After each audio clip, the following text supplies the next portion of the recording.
Welcome to Flavors of the Coast. I'm Irv Miller. Today we're visiting the Pensacola Seafood Festival, where several local chefs, including myself, create favorite recipes at the Seafood Grill. Stick around for Flavors of the Coast. Support for Flavors of the Coast is provided by Jansen Quality Construction, family-owned since 1997. Jansen Craftsmanship, Jansen Quality, Jansen Value.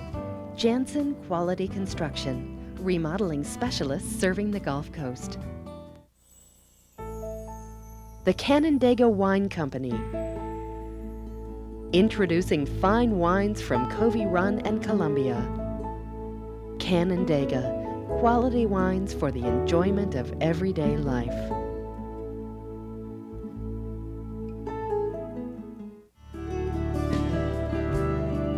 ESP Natural Gas, your energy choice for warm, comfortable heat, endless hot water, and precise cooking. ESP Natural Gas, the natural choice.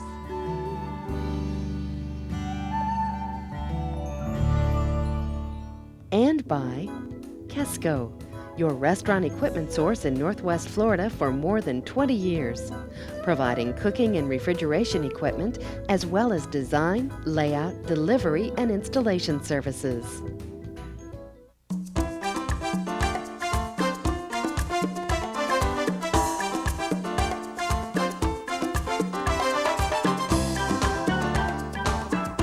Welcome to Flavors of the Coast, your ticket to the food, the flavor, and the fun of some of our favorite destinations from New Orleans to Tampa Bay.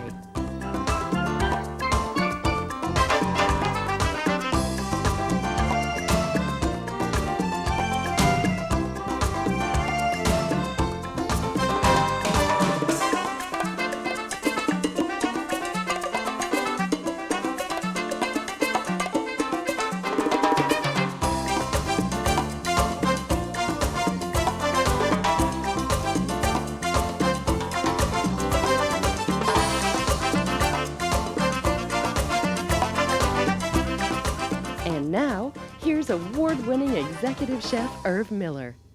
Hey, welcome to Flavors of the Coast. We're going to have some fun today. It will mark the first time our field hosts, Melia, Allen, and I have appeared on camera together. We'll be visiting my restaurant, Jackson's, and then I'll be talking to Carmela Campbell, the marketing director for Energy Services of Pensacola, about what it takes to put together the Seafood Grill. After that, meet me back here in the kitchen where I'll recreate one of my Seafood Grill dishes. Melia? Hi, Melia. Welcome to Jackson's. It's great to finally have you here. Irv, thanks for inviting me. I've been looking forward to this behind-the-scenes tour for quite some time of your beautiful and historic building that I understand is close to 150 years old. Yes, it is. It's an 1860s era building, and it formerly housed Pfeiffer Mercantile and Company and became Jackson's in 1999. Now there's a lot of integrity to a lot of our decor and artwork, and here's an example of, this is our logo, and it actually is a recreation of Andrew Jackson's signature. Well, that's fascinating. And pretty typical of some of our interior and decor, and I'd love to take you inside and show you around. Come Great, on. thanks.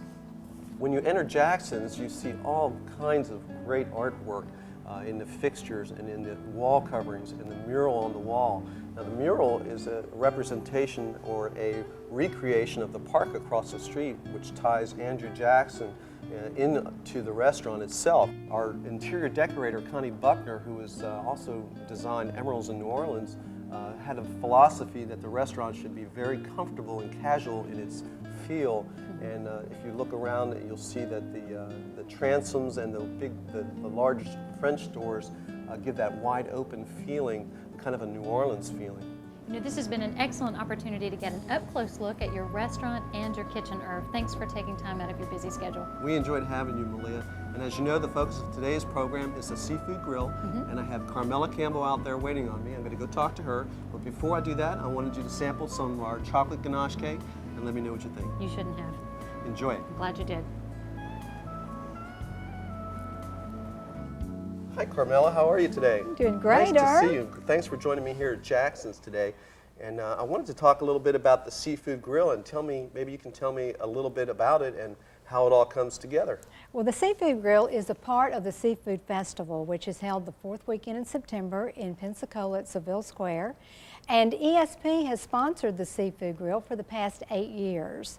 And since we are the natural gas utility for Escambia County, it's a great opportunity for us to promote natural gas cooking with you local chefs. Absolutely. And it's actually right down the street, 3 Yes, blocks it away is. down at the park.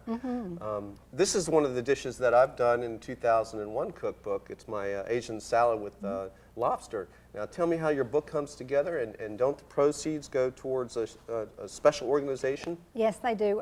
Each year we publish a Seafood Grill cookbook that consists of all the recipes prepared by the chefs throughout the weekend. It's $3, and each person that buys a cookbook gets a raffle ticket. And at the end of each demonstration, we pick 4 lucky people to come up and taste They actually what they come up on prepared. stage and They come up and actually get to enjoy That's that fun. special dish. That's fun. Now, how do you coordinate all these chefs to create all these great dishes for the Seafood Grill? Well, we do use the local chefs. A lot of them are in the Florida Restaurant Association and the Gulf Coast Culinary Association. Wow. And I start fairly early because, as you know, the hardest part is getting you all to write down recipes for me for the cookbook.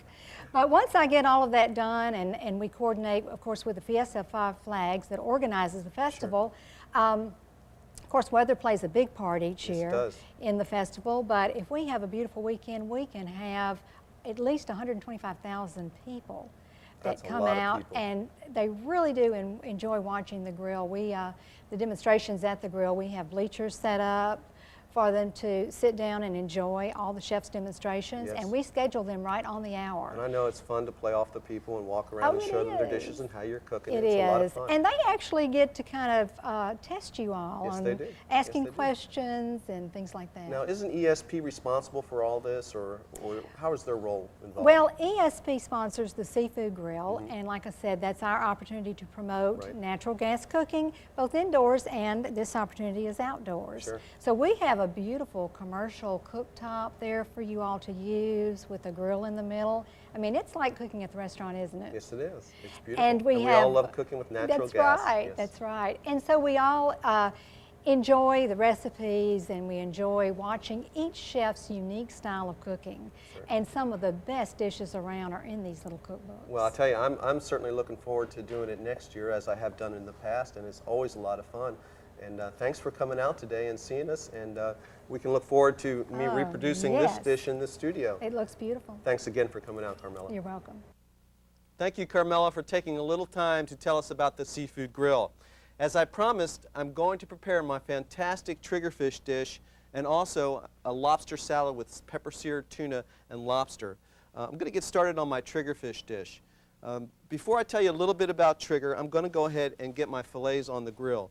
I've just prepared my grill to about medium high, and I'm just going to rub a little bit of olive oil on top, turn them over both sides, and put on a little bit of salt and pepper.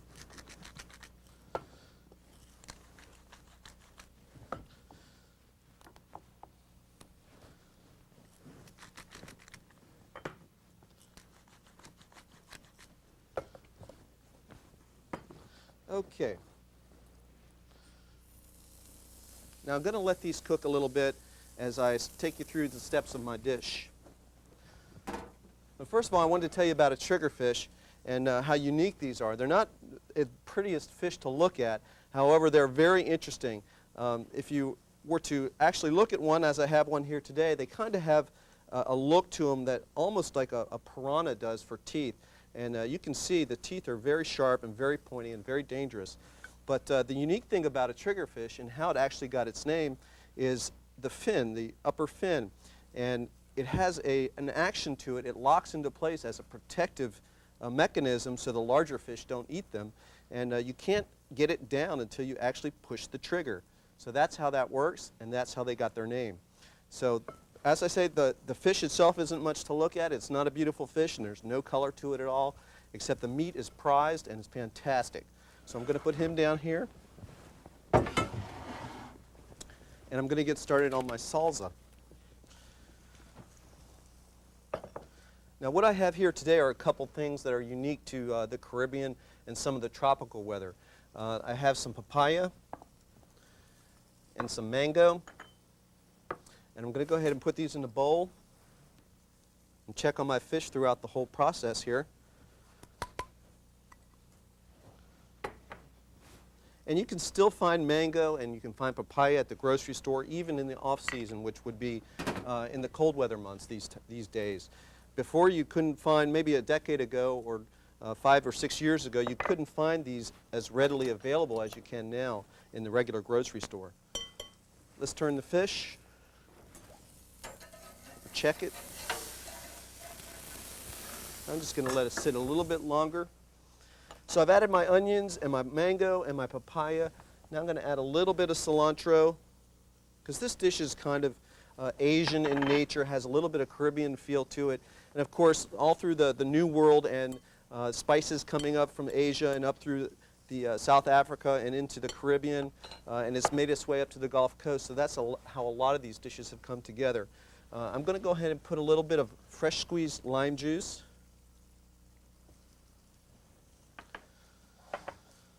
And also, I have a little bit of Anaheim peppers just to spice it up just a little bit, and that's completely optional. And I have a little bit of a really nice quality rum. I'm just going to mix these together, and then I'm going to go back and turn my fish. A little salt and pepper.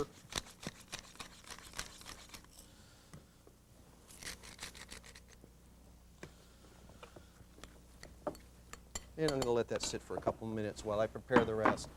Now I'm going to turn my trigger fish.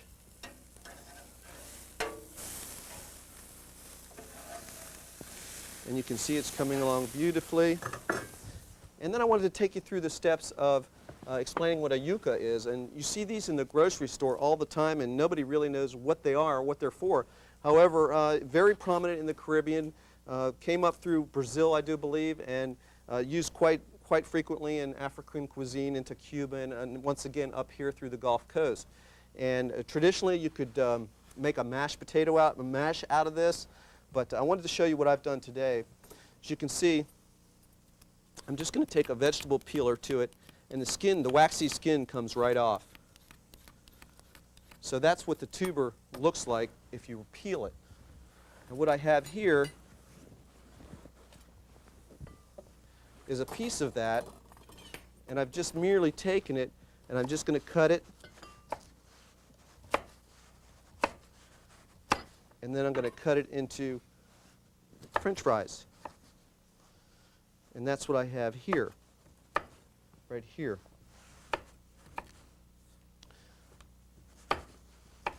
So once you've done this, you want to soak them in water for, maybe a half hour or so, a little bit of ice water, to help it come up a little bit. And it helps crisp the French fry, or I should say the yuca fry. And that's what we're going to do now. We're going to fry those off. And I'm just removing some of the water, because you really have to be careful when you're frying and you mix oil and water. So I'm going to go ahead, get those started.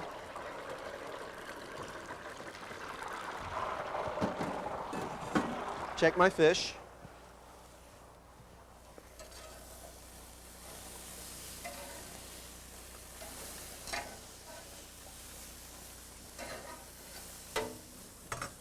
And what I've also done today is I took a little bit of coconut milk and I infused it with a hot spicy pepper, like a cayenne pepper, and I put a cinnamon stick and a little bit of allspice and a little bit of sriracha, a little bit more spice in it. So I have a little sugar too, so it's kind of sweet, kind of spicy, a real Caribbean in nature kind of flavor combination. So I'll show you what I'm going to do next. I'm going to do just a little quick stir fry as the trigger fish finishes. And this is bok choy. And I love bok choy. It's very mild, very versatile.